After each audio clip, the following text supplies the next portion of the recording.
in React apps.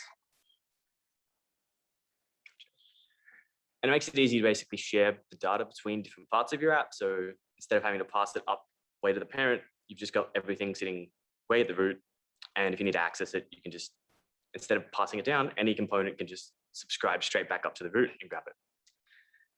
Any changes to this reducer, they're all predictable. So if you have, say, 10 actions and you run them on this reducer or the store, they're always going to return the same data at the end, which is pretty useful.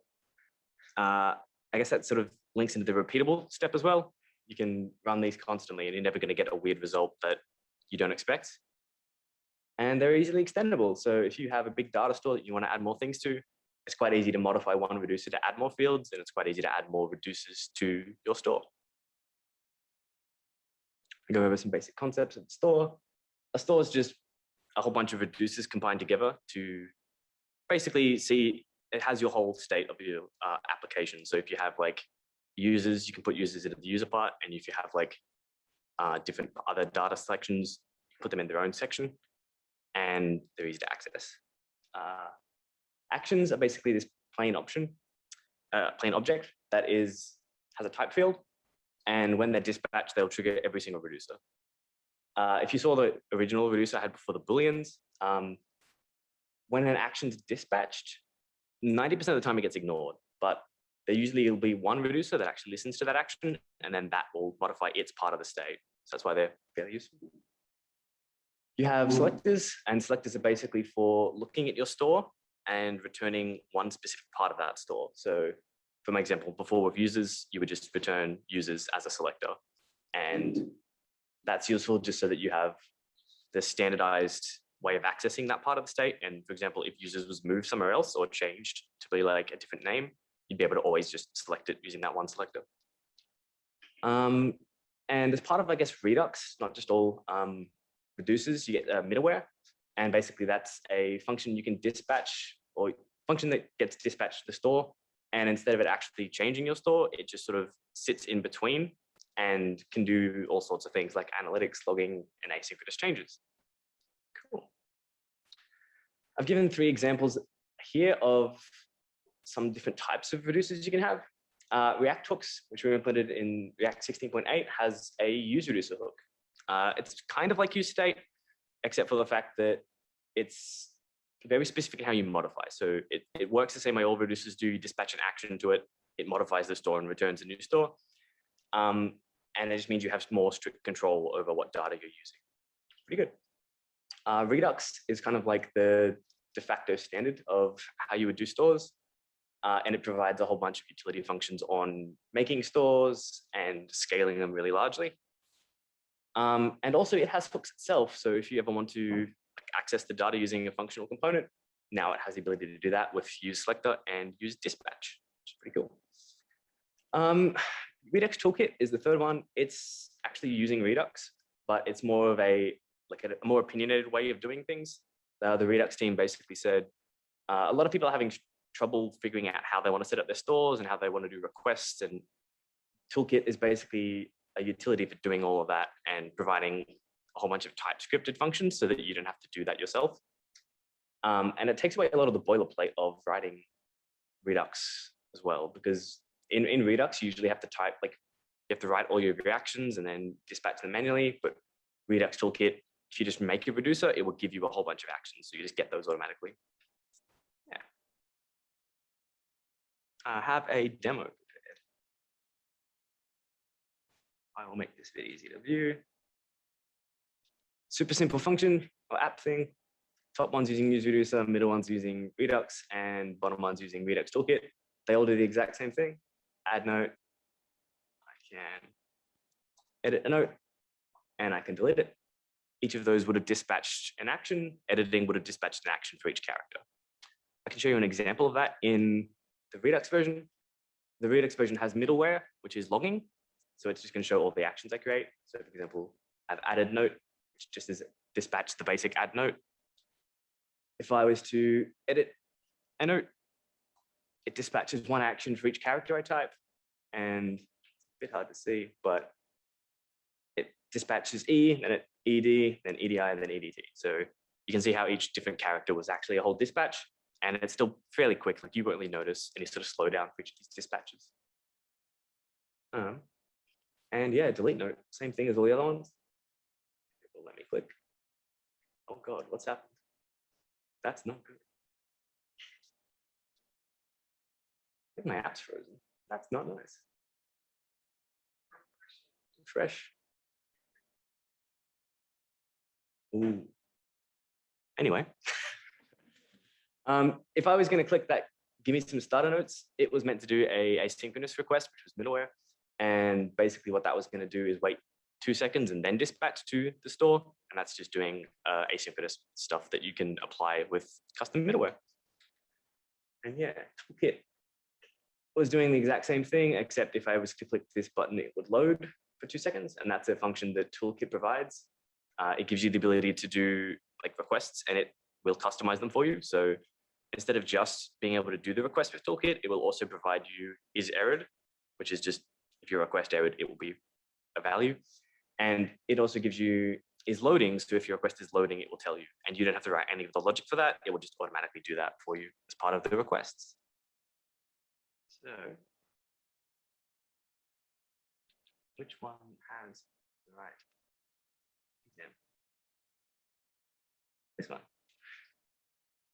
It's not visible on my screen. I'm going to stop sharing and reshare.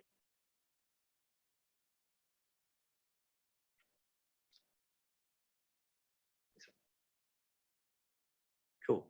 So I provide an example here of all the different types of actions you would get from just regular Redux and from use reducer. So in regular Redux and use reducer, you've got this add node action that takes a string, and it just adds that node to the store. If you're using Redux Toolkit though, instead of having to make that action, this function here, which is actually in the reducer, will do that for you.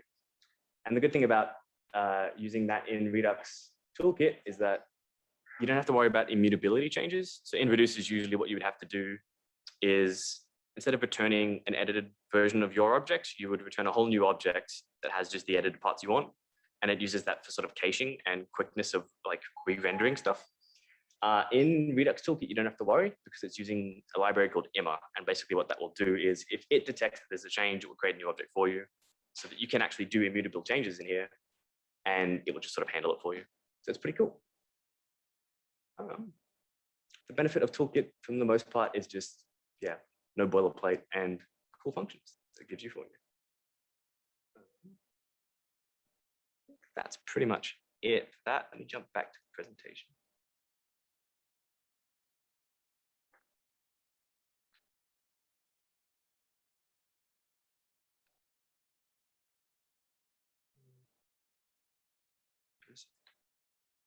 Cool. So I sort of summarized here. If you're using the use reducer, which is the React hook, you get a lot of simplicity. You get reducers without having to actually import any sort of libraries, which is pretty cool. And it basically just gives you a really simple, like basic reducer, nothing fancy. If you're using plain Redux, you get the benefit of being able to have middleware, which is really useful if you're doing logging or analytics. You have a big ecosystem, so some of the middlewares are automatically built by other people, and you can just pull those in and use them, which is pretty cool. And yeah, it basically takes away a lot of the heavy lifting of you trying to figure out how you want to structure your reducers, which is also pretty good. If you're using Redux Toolkit, you get way more things as well. So Redux Toolkit comes with really good TypeScript support. You have useSelector automatically typed with your actual structure of your store. You have dispatch automatically typed so that if you're dispatching an action that you don't expect, it will just tell you you're dispatching something wrong. You get reduced boilerplate, so you don't have to type out your actions yourself, or even the HTTP requests, they're all done for you. You don't have to worry about immutability. You can just change whatever objects you want and return them. It's just going to automatically figure out what's going on. And it's opinionated. So the people that have wrote Redux have written this library. So the way it's basically working is the way they want it to work.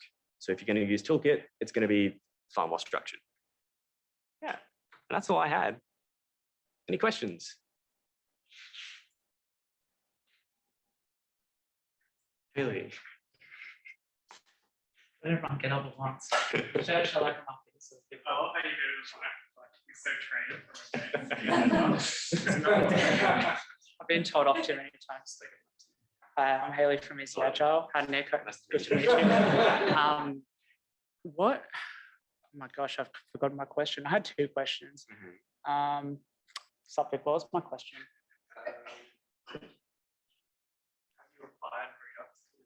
Yeah. I applied it. In what way? Like what, in work?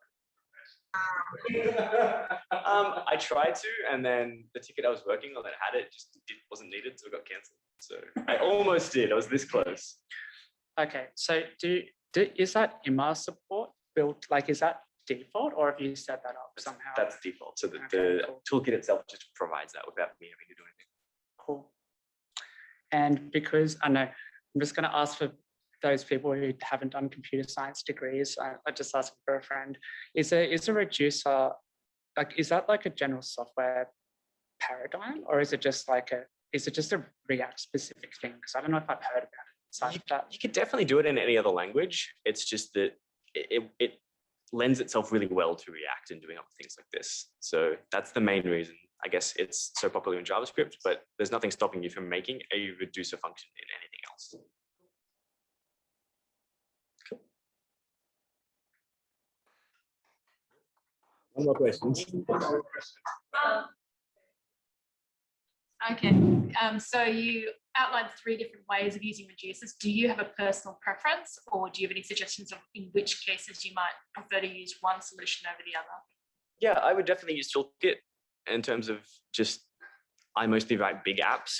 If you're writing something small, it's kind of like Redux may not be any of the reducers might not be the right thing for you, because they're usually used for like simplifying really complex apps that have huge data structures and have to pass data between a whole bunch of different like parts of the application.